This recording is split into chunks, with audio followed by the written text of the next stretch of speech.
So yeah, without further ado, I will hand it over to David to tell us about Chaser. So thank you, David. Cheers. Give it up for David.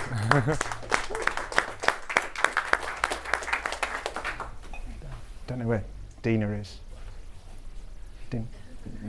No music. Sorry about the confusion. I've just realised Dina was joking when she said I could have Thunderstruck by AC/DC as my walk-on music. When I was younger, I used to, a bit younger, I used to love going to the professional darts, Phil the Power Taylor et al. With my brother, and always said, had I become a professional darts player, Thunderstruck would have been my walk-on music. So that's boyhood dream shattered. But anyway, startups are all about bouncing back, and I don't think anyone came here tonight to hear about what my darts walk-on music would have been. So here we go. My name is David Tuck. I'm the founder and CEO of Chaser. We're a SaaS business transforming how businesses sell on payment terms and chase up their customers to pay their invoices on time. I wanted to come up with a catchy title for this talk, and after scouring the SaaS blogosphere and literature and condensing my notes from SaaStock last week, I came up with the following. I know what you're thinking, this talk is only going to last 20 minutes, and whilst this is clearly a joke title, it masks a really important point, which is there's an incredible amount of great content out there about how to build a SaaS business, how to cohort your customers, what a good LTV to CAC ratio is, what to look for in a great VP of sales. The list goes on and on and on and on. And it's very easy, and I definitely fell foul of this previously, to consume all of this content and think you have to get all of this right in order to build a successful SaaS business. And I've learned over time that that isn't the case at all. So I thought the most valuable talk I could give tonight was this. So startups are businesses designed to grow fast. There's a great Paul Graham article called How Not to Die, which I'll share a link to at the end. And in it, he argues elegantly that startups are first and foremost about avoiding dying before you get big. So what I wanted to do was highlight the biggest mistakes we've made at Chaser that we're still alive after, along with the most important things we've done that I believe have enabled us to be alive and kicking and with the best chance than we've ever had before of getting big. What I hope you'll take away from this talk is knowledge that you can and will get so much just horrendously wrong in building SaaS companies. At the same time as giving you confidence that as long as they're mistakes that don't kill you, as a company, success remains eminently achievable. I'm going to start by giving you a brief summary of Chaser and then move on to the 5 biggest mistakes I think we've made since we came into life. And then finally, the 3 things that I think we've done right to really be where we are today. So, summary of Chaser. This is our positioning statement. I appreciate there's a bit of information here, so I'm going to give just sort of 15 seconds to read it rather than just repeat it.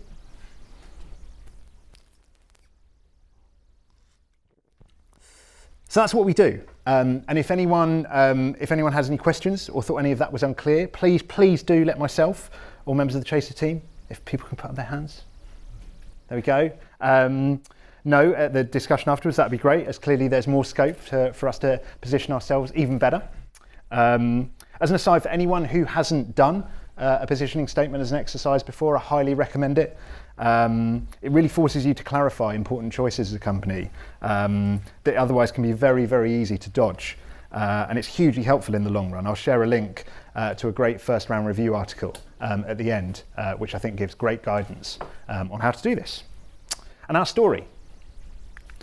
So we're a classic scratch your own itch story, born out of my experience as an accountant and finance director, heading up finance teams at businesses that sold on payment terms, thinking, Christ, there must be a better way of doing this. We launched in August 2014. We're a team of 8 with a 3-person engineering team who are fully remote, 2 in Portugal. Both called Pedro. Don't worry, we have a system and it works. And Adam in Poland. We've won some awards and got some great reviews, which have really helped cement us as the nascent sort of category leader within the category we're building. And where we're at, So we're at the stage between product market fit and rapid scaling. This diagram is taken from David Scott, who writes an incredible blog for entrepreneurs. And I'll share this link again at the end of my talk, which just find a really, really useful way of thinking about kind of startups and what stage you're at as a SaaS business. We have an incredible product with extremely low churn, over 1% per month is a bad month for us. But we haven't yet found the repeatable, scalable, profitable channels with which to grow our business. And as I, from my completely impartial position, like to say, we're absolutely primed for liftoff. We've made a lot of mistakes along the way, so let's move on to the 5 key ones I've picked out and what we've learned from them. So mistake 1, not defining our target customer. I mean, this is far and away the biggest mistake we've made, not being clear and selective about who it was that we're actually kind of serving as a customer. I find it impossible to imagine now, but as recently as 18 months ago, and that's a full 18 months after we launched, if you'd asked me who our target customer was, I'd have said any Xero business that sells on payment terms. It was only early to mid last year when we went back to basics with customer development that it became clear how flawed this was. Because at one end of the spectrum, we had customers who were paying us £10 or £20 a month who said they'd cancel Chaser if it weren't so cheap that they couldn't really be bothered to spend the time. And then at the other end of the spectrum, we had customers paying us £20, £30, £50 a month who said they'd pay us many multiples of what they're paying us because of how kind of influential we were within their finance process. And that brought it home to us that we suffered from a massive lack of focus and definition on who we were serving.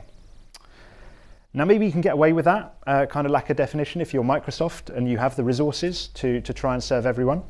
But when you're a team of 8, it has a really terrible impact. With the benefit of hindsight, we were completely paralyzed. We had no clarity on what features to build into the product, as we weren't cognizant of who we were building the product for. And similarly with regard to who we were marketing to, we just had no clarity and consequently no direction.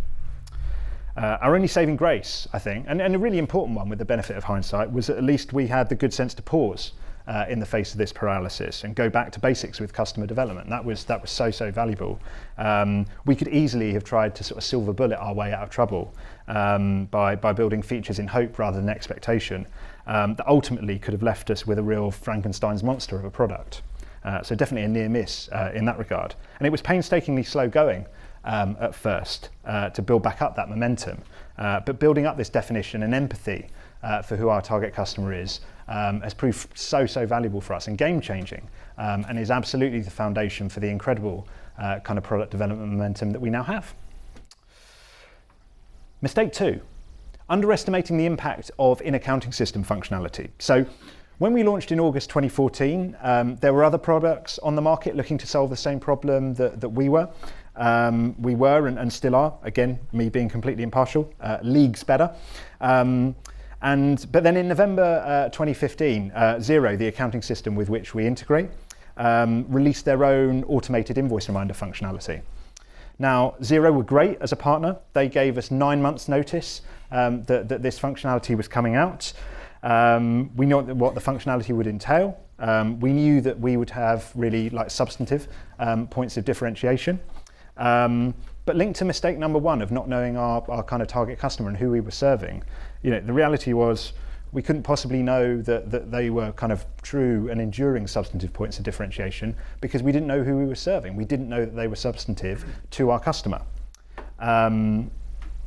We massively underestimated the impact that this functionality would have on us in satisfying a significant proportion of what we previously considered to be our target market. Ultimately, the presence of invoice reminders has been really helpful for us in positioning who we're for, in that we're a product for more sophisticated Xero users who can't be satisfied by the functionality within Xero. But it was only about 9 months after the release of invoice reminders that we got to that point, when the reality was we had 9 months prior to its release where we could and should have got there beforehand. Mistake 3. Rigidity of mindset and massive premature scaling with route to market. So, I mean, this is kind of comical with the benefit of hindsight, but But Xero, along with a number of other sort of expense processing and reporting apps who integrate in with them. The best known that you'd have heard of is a company called Receipt Bank, who a few months ago raised a 50 million Series B. So Xero and those apps have really cultivated accountants and bookkeepers as a channel to market. They sell to accounting and bookkeeping firms who then push Xero or Receipt Bank onto their clients. And without questioning the fundamental assumptions underpinning it, I fell into the same logic regarding Chaser, and we massively prematurely scaled behind it. So we got to over 1,000 accounting and bookkeeping firms within our CRM, 1,000, without ever having proven that we could make them properly work as a sales channel.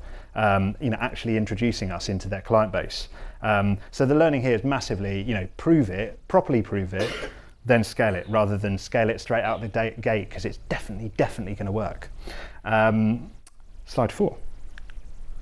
Mistake 4, sorry. Hiring without knowing the role. So this sounds like a ridiculously obvious thing to say, but it's imperative you know the role that you're hiring for, and that there is a role there. It should go role, skills you need, person. And this is something I've got better at over time. But I used to be a terrible one for just hiring people because I thought they were great, rather than because I had a specific role that I thought they'd be great for. Now sometimes you get really lucky. So Ben, who's here tonight and doing a fantastic job as our product manager, was originally hired into a sales role. But he's the exception, not the rule, right? And the percentages are massively against you if you hire this way. Role, then skills, then person. I've also learned that as a founder, you have to really know the role before you can identify the skills that you need to kind of hire for. So either by doing this yourself or finding someone who knows what great looks like in that particular role. You've got to do that. Otherwise, you're kind of just being reckless in a way that will come back to bite you. Finally, mistake 5, not experimenting with pricing. So we had the same pricing plan from launch in August 2014 until June of this year. That's 32 months for anyone who's counting. And our original pricing was hardly a work of meticulous kind of conception and preparation. In June, we changed our pricing to try and shift our average selling price from £25 a month, where it had been stubbornly stuck, to £75 a month. Conversion from free trial actually increased, and in August we got to an average selling price of £68.50. So yeah, experiment early, experiment frequently with pricing, more frequently than once every 32 months. Look, we waited way too long. Who knows? We could have generated a lot more revenue, had we experimented earlier and identified our target customer earlier when it comes to pricing. So those are the 5 biggest mistakes we've made and what we've learned from them. On to the 3 most important things we've done that have enabled us to be alive and kicking kind of 3 years in. So, important thing 1, being patient and not betting the farm. There's a Warren Buffett quote of never test the depth of the river with both theme. And in a startup sense, this is all about experimentation. If you bet small yet meaningful, if and when that experiment doesn't work, it won't kill you. At the same time, one thing I think we've done really well is be patient about the fact that things will take time. There's a great Bill Gates quote, people overestimate what they can achieve in 2 years, massively overestimate what they can achieve in 2 years, massively underestimate what they can achieve in 10. And us just over 3 years since launch, I definitely identify with the former part of that statement. And I look forward to the latter part kind of being proved right as well. To give you a couple of examples, social proof is huge in choosing finance and accounting software, as it is in all walks of life. If anyone hasn't read Influence by Robert Cialdini, I highly recommend it. So we have 227 reviews. Approximately on Xero's app marketplace at a 5.0 star rating, again approximately, nearly triple our nearest competitor. And new trial sign-ups frequently mention how important these have been in their decision to sign up for Chaser. But those reviews were requested and gained just one review, one brick at a time over the last 3 years. And it's just been a case of plugging away. There are no real shortcuts when it comes to delivering a great product and service. Sorry, I've just lost my place. See, Evernote, I blame Evernote. Similarly with content marketing, which we started investing in 6 months ago when we hired Brad as marketing executive. We're producing content that I'm insanely proud of and has received fantastic reviews. At the same time, if everyone in this room tonight went and signed up to our mailing list after tonight, they would more than double the number of kind of organic blog signups that we've got over those 6 months. And look, that's like, that's not because the content is bad. The content's great. It's rather just because we haven't found out a way to scale getting our content in front of the right audience yet. But I know that we will because the underlying foundation is so strong. So you have to not bet the farm so that you're able to kind of give yourself the time to be patient in kind of waiting for things to work. And I think you also have to trust your gut when you think the fundamental kind of reasoning underpinning those decisions, those choices is strong. Important thing number 2, treat your customers like royalty. So this is an incredible opportunity you have as an early stage startup.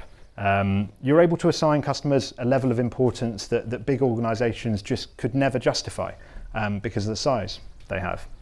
From the beginning, we've placed a real emphasis on delivering incredible support to our customers, and it's been great to see how many of our customers mention the quality of our support when they leave us reviews. And you can really invest in understanding your customers' needs and work with them in terms of how they go about getting the most out of your product, which also helps, by the way, when it comes to defining and understanding who your target customer is. So it's a real sort of win-win situation. So really seize the opportunity to make the level of service you deliver a real differentiator. And I'm not just saying this because they're the host for the event, but GoSquared are a great example of this. I'm not like angling for an invite back at like every SaaS, London SaaS talk from now on, but although it may seem like that. But yeah, we actually trialed Intercom for website live chat and trial sign up attribution tracking. We couldn't get it to do what we wanted. So we tested GoSquared where Russell was just fantastic in helping us get the product set up how we wanted. And we're now happy GoSquared customers. Now, like whether Intercom could have worked for our needs, we'll never know. The point is that the level of service and support in getting GoSquared working for us made a huge difference to kind of, and that's us as a customer. So that's something that we really try and practice with our own customers. Sorry, before I go on, James, just check, did I get all of that right? I feel like I missed a couple of lines in the middle. No, seriously. No, it was like genuinely a great example of over-serving customers and treating them like royalty that we have the opportunity to do as SaaS startups. Right, and finally, love what you're doing. Again, I appreciate this sounds like a really generic point. Of course, everyone should love what they do. But the point I'm trying to make is a different one that I've come to recognize, like it's an absolute prerequisite. It takes so much longer than you expect. The highs and lows are so much more pronounced. At least at the early stage, you need a team of missionaries who just love what they do. Now, there's absolutely no right way. It can be the people, the product, the customers, the partners, the challenge, and many, many more. And they aren't mutually exclusive either. But you and your team have to have that critical mass. Actually, I previously had a co-founder at Chaser who left late last year to go back into academia.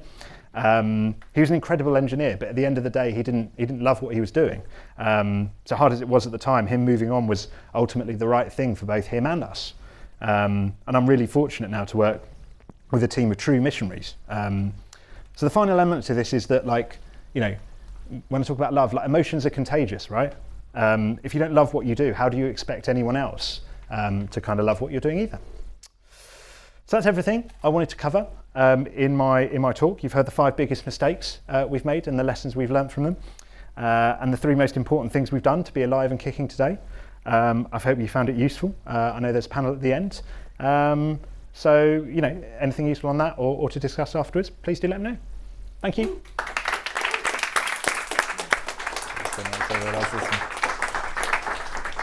Thank you so much, David. That was great.